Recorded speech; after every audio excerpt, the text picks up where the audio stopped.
Hello student, welcome to NCERT classes. आज हम क्या पढ़ने वाले हैं? क्लास 11th के पॉलिटी का चैप्टर 2 का टॉपिक है। क्या है? समता का अधिकार। समता का मतलब समानता का अधिकार। देखो, सबसे पहले तुम्हें याद रखने की क्या ज़रूरत है कि समानता का अधिकार संविधान के अनुच्छेद 14 से लेके 18 तक के बीच में है। ठीक है ना? 14 से लेके 18 तक के बीच में है समानता का अधिकार। अब देखते हैं क्या है इसमें। अच्छा, एक क्वेश्चन मैं पूछता हूँ कि हमारे जो मौलिक अधिकार हैं वो कहाँ से लेके कहाँ तक है। ठीक है, मैंने ये वीडियो में बता रखा है, पहले लेक्चर में बताया था, अगर आपने वो वीडियो देखी हो तो। ये भी इंपॉर्टेंट है, इसलिए मैं पूछ रहा हूँ कि हमारे मौलिक अधिकार कहाँ से लेके, अनुच्छेद कहाँ से लेके कहाँ तक है संविधान में। ठीक है, तो जिसको पता हो कमेंट सेक्शन में बताओ। तो स्टार्ट करते हैं। समानता का अधिकार अनुच्छेद 14 से लेके 18 तक है। ठीक है, अब है क्या इसमें? समानता के अधिकार में किन बातों पर ध्यान दिया जाता है? मतलब समानता के अधिकार में क्या क्या ऐसी बातें हैं जिन पे सरकार ध्यान देती है या संविधान बनाते टाइम ध्यान दिया गया? क्या है कि सामाजिक स्थल। सामाजिक स्थल होता है मतलब कि पब्लिक प्लेस, जहाँ पे मतलब किसी एक का नहीं है, वो पब्लिकली है कि पब्लिक यूज़ कर सकती है उसको। ठीक है, जैसे मेट्रो हो गया, रेल हो गया, ये सारी पब्लिक प्लेस होती हैं। तो पब्लिक प्लेस जैसे दुकान, कोई भी होटल, स्नान घाट। स्नान घाट मतलब कोई ऐसे नहाने की जगह जहाँ पे हर कोई नहा सकता है।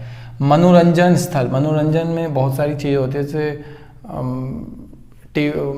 मूवी देखने गए तो वो मूवी का पूरा सिनेप्लेक्स, मतलब जो भी जगह है वो, तो ऐसे मनोरंजन की बहुत सारी जगह हो सकती है। कुआं, जहाँ से पानी निकलता है, वो किसी एक का नहीं होता, हर किसी का होता है। पूजा स्थल, पूजा तो हर कोई कर सकता है। समानता का अधिकार देता है। ये सारे ऐसे हैं सामाजिक स्थल, जो दुकान, होटल, ये इन सारे जगह पे समानता का अधिकार देता है। कौन? हमारा जो ये समानता का अधिकार है ना, मौलिक अधिकार में, ये इस अधिकार के तहत स्नान घाट, मनोरंजन स्थल, कुआं, पूजा स्थल, होटल, इन जगहों पे हमारा कोई शोषण नहीं कर सकता या फिर भेदभाव नहीं कर सकता इन जगह पे। ठीक है ना? सबका अधिकार है वहाँ पे। धर्म, मूल वंश। मूल वंश का मतलब कौन से वंश, कौन से परिवार से हो मेनली। ठीक है, तो कौन से परिवार से हो, कौन से धर्म है तुम्हारा, जाति क्या है, लिंग क्या है, जन्म स्थान क्या है, इन सारे जगह पे भेदभाव नहीं किया जा सकता। देखो, होता जमीनी तौर पे देखे तो होता है। जन्म स्थान से जैसे मैं बोलूँ कि बिहार के लिए और हरियाणा के लिए कई बार होता है, और ज़रूरी नहीं है बुरा हो। ठीक है, ज़रूरी भी नहीं है कि बुरा हो तभी उसको भेदभाव बोलेंगे। उसको अच्छा ट्रीट किया जा रहा है वो भी भेदभाव है कहीं ना कहीं। ठीक है, तो सिर्फ बुरे से मत देखना। हरियाणा वालों को भी कहीं ना कहीं एक ऐसा समझा जाता है, अरे यार इनकी बोली ऐसी है कि बड़े ठेठ टाइप के होते हैं, तो लड़ते हैं हमेशा ही हो, तो ऐसा भी नहीं है। ठीक है ना? तो देखा तो जा रहा है ना उनको दूसरी नज़रों से, बिहार के लोगों को दूसरी नज़रों से देखा तो जा रहा है ना, तो वो चीज़। तो धर्म, मूल वंश, जाति, लिंग, जन्म स्थान, इन सब चीज़ों पे कभी भी भेदभाव नहीं होना चाहिए। और क्या है कि लोक सेवाओं या फिर नौकरी देने में भेदभाव नहीं होना चाहिए कि किसी को नौकरी मिल गई और किसी को नहीं मिली जबकि नंबर सेम थे दोनों के, तो ऐसा कुछ भेदभाव नहीं होना चाहिए। ठीक है ना? तो क्या हमने देखा कि हमारा जो मौलिक अधिकार है समता का अधिकार या समानता का अधिकार, कि तू और मैं समान है। तू और मैं समान है। समान मतलब सरकार की नज़र में समान है, मतलब हम में कोई भेदभाव नहीं है। ठीक है, तो वो चीज़, तो उनके मतलब मौलिक अधिकार में हमें क्या क्या मिलता है कि इन सारी जगह पे हमें कोई भेदभाव नहीं किया जाएगा। इस आधार पर हमें कभी भेदभाव नहीं किया जाएगा, मूल वंश, जाति, जन्म स्थान, भाषा, इन सब के आधार पे। और कहीं नौकरी देने की बात आएगी तब हमें भेदभाव नहीं किया जाएगा अगर हम सही में इक्वल हैं तो, जैसे नंबर इक्वल है सब कुछ। अगर किसी के नंबर ज़्यादा है फिर तो वहाँ पे भेदभाव तो बनता ही नहीं है ना, वो चीज़। अब एक तो बड़ा ही गंदा था, मतलब गंदा क्या था कि छुआछूत की असमानता, मतलब छुआछूत और असमानता। ये जो समानता चाहिए ना, समानता, ये समानता वहाँ पे मर जाती है जहाँ पे छुआछूत आ जाता है। जैसे अभी भी गांव वगैरह में जाओगे ना, ये बिहार में थोड़ा ज़्यादा होता है। मैं बिहार से हूँ इसलिए मुझे शायद बिहार का पता होगा, बाकी जगह का एक्चुअली ज़्यादा नहीं पता। तो बिहार में और राजस्थान में भी होता है थोड़ा सा कि ना, मतलब जो छोटी कास्ट होती है ना उनको दूर बिठाया जाता है, उनको छूने भी नहीं दिया जाता। तो छुआछूत अभी भी है गांव में। ठीक है, लेकिन अब मर चुकी है, बिल्कुल अच्छी बात है, मर चुकी है, होना भी चाहिए। तो छुआछूत ना मतलब बड़ी मतलब बहुत भद्दे किस्म का असमानता पैदा करता है, ठीक है। तो इसलिए जब भी संविधान बना तो असमानता मतलब समानता का अधिकार के तहत इस छुआछूत को हटाया गया कि भैया इस आदमी का भी समानता का अधिकार है, इस आदमी का भी समानता का अधिकार है। तो छुआछूत जैसा तो कुछ रह नहीं गया ना, यहाँ पे सब समान है। तो इस समानता के अधिकार के तहत ये जो छुआछूत था इसको हटा दिया गया, ठीक है। अब उन व्यक्तियों को छोड़कर, अब यहाँ पे भी छुआछूत की ऐसा नहीं है कि हर कोई समान है, नहीं, रुको एक मिनट। वो व्यक्ति जो सेना में था या जिसने शिक्षा के क्षेत्र में, सेना के क्षेत्र में या शिक्षा के क्षेत्र में कोई गौरवपूर्ण उपलब्धि हासिल करी है, जैसे हमारे एपीजे अब्दुल कलाम। अब ऐसे व्यक्ति जिन्होंने या तो शिक्षा के मतलब शिक्षा के क्षेत्र में बहुत बड़ा काम कर लिया, उपलब्धि हासिल कर लिया, तो सेना में था उसने वहाँ जाकर उपलब्धि हासिल करी है, ऐसे लोगों को समानता से दूर रखा जाएगा। वो लोग आम लोगों की तरह समान नहीं है, ठीक है। उनको उपलब्धि दी जा सकती है, जैसे एपीजे अब्दुल कलाम को मिसाइल मैन की उपलब्धि दी गई, तो ये एक उपलब्धि तो हुई ना, उनको क्या दिया गया, उपलब्धि प्राप्त दे सकते हैं, ठीक है।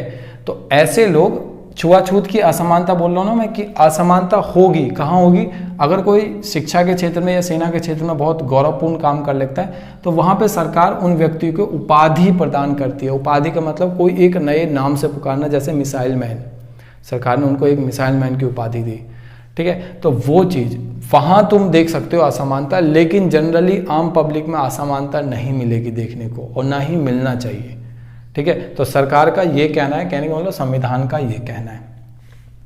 नेक्स्ट क्या है कि मौलिक अधिकार प्रतिष्ठा की समानता और अवसर के समानता प्रदान करता है।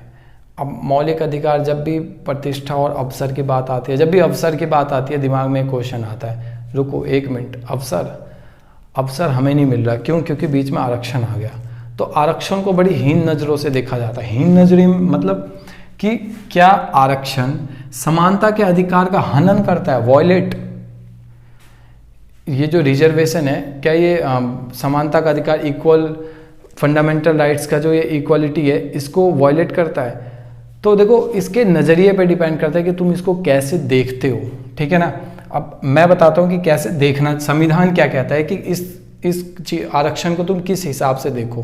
तुम ऐसे मत देखो कि ये हमारे समानता का अधिकार का हनन कर रहा है। तुम इस तरीके से देखो। किस तरीके से? देखो यहाँ पे सरकार के पास राइट्स हैं, मतलब सरकार के पास अधिकार हैं कि वह किसी बच्चे के लिए, किसी महिला के लिए, या फिर सामाजिक या शैक्षिक रूप से जो पिछड़े वर्ग हैं, जो सामाजिक रूप से पिछड़े हैं या शिक्षा से पिछड़े हुए हैं, अनपढ़ है थोड़े, तो उनके लिए सरकार उनकी बेहतरी के लिए एक विशेष योजना लागू कर सकती है। बच्चे के लिए, औरत के लिए, समाज का कोई ऐसा वर्ग है जो उतना शिक्षित नहीं है या फिर उतना धन संपत्ति नहीं है, तो ऐसे वर्ग बहुत गरीब है, तो ऐसे वर्गों के लिए सरकार एक विशेष योजनाएं लागू कर सकती है, ठीक है। संविधान ने ये बोला है। आरक्षण की जरूरत अवसर की समानता को पूरा करने के लिए है, ठीक है। लोग कहते हैं ना कि आरक्षण की जरूरत क्या है, हैं? फालतू में आरक्षण ला रखा है, कुछ है मतलब आरक्षण का? ये लाइन है उस जवाब का, मतलब कि आरक्षण की जरूरत अवसर की समानता को पूरा करने के लिए, कि जब तक आरक्षण नहीं था हर किसी को चांस नहीं मिलता था, हर किसी को अवसर नहीं मिलता था। देखो, मैं तो इस बात से सेटिस्फाई नहीं करूँगा कि अब के टाइम पे नहीं मिलता। जिस टाइम आया था सही में इस चीज़ की ज़रूरत थी, आरक्षण की, सही में अवसर नहीं मिलते थे। लेकिन जहाँ तक अभी की सिचुएशन की बात है और अभी की बात है, अब हर किसी को अवसर मिल ही जाता है कहीं ना कहीं।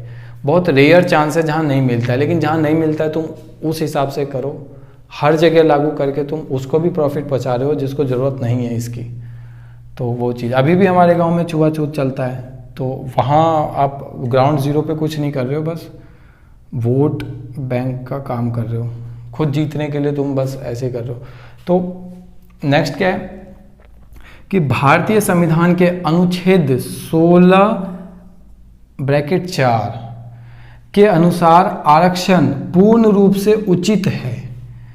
अब कोई बोले ना कि आरक्षण उचित है कि अनुचित है, उसको सीधा बोलना है कि भैया भारतीय संविधान के अनुच्छेद 16(4) के अनुसार आरक्षण उचित है, इसे समानता के अधिकार के हनन के रूप में नहीं देखा जाना चाहिए। अगर कोई इस नज़रिए से देख रहा है ना कि ये तो समानता के अधिकार का हनन कर रहा है, तो वो इस नज़रिए को बदल ले।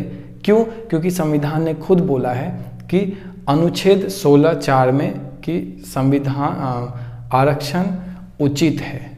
ठीक है, तो ये नज़रिए की बात थी कि तुम किस नज़र से उसको देख रहे हो। अगर तुम इस नज़र से देख रहे हो कि अवसर की समानता को पूरा करता है, कि हर किसी को अवसर नहीं मिलता, एक समान अवसर मिले, इसलिए जिसको अवसर नहीं मिल रहा उसको आरक्षण देके ऊपर लाया जा रहा है, तो ये सिचुएशन पहले था जब भारत आज़ाद हुआ था, वहाँ उस टाइम था, आज़ादी से पहले था, थोड़ा सा टाइम आज़ादी के बाद भी। लेकिन अगर अभी की सिचुएशन देखें, अभी लगभग सबको ही मिल जाता है, मतलब अवसर सबको ही मिल रहे हैं लगभग। अब जो मतलब पैसे के रूप में थोड़ा सा उतना इकोनॉमिक अच्छी नहीं है उसके घर की, तो उनके लिए थोड़ा आरक्षण हो तो चलता है। लेकिन अब जाति के आधार पे अगर तुमने आरक्षण कर रखा है तो जातिवाद खत्म कैसे होगा? ये सोचने वाली बात है ना कि अगर तुमने जाति के आधार पे ही आरक्षण कर रखा है तो वो जातिवाद खत्म होगा कैसे, है ना? तो वो चीज़, तो मैं इस बात से डिसएग्री करता हूँ कि अभी भी आरक्षण रहना चाहिए, वो भी इस हिसाब से। आरक्षण रहे कोई दिक्कत नहीं है, लेकिन उसका थोड़ा सा क्राइटेरिया चेंज हो। पता नहीं आपकी क्या राय होगी। अगर आप भी इस बात से एग्री करते हैं या फिर आपका कुछ और मत है तो मेरे को बताइए, क्या पता आपका मत ज़्यादा अच्छा हो, ठीक है, आपका आइडिया ज़्यादा अच्छा हो। तो उम्मीद है समझ में आ गया होगा। अगर नहीं समझ में आया तो पूछिए क्या समझ नहीं आया, अगली बार जब भी क्लास होगी तो हम उस चीज़ को भी डिस्कस कर लेंगे। मिलते हैं अगली क्लास में, तब तक के लिए सुरक्षित रहें, स्वस्थ रहें, मस्त रहें।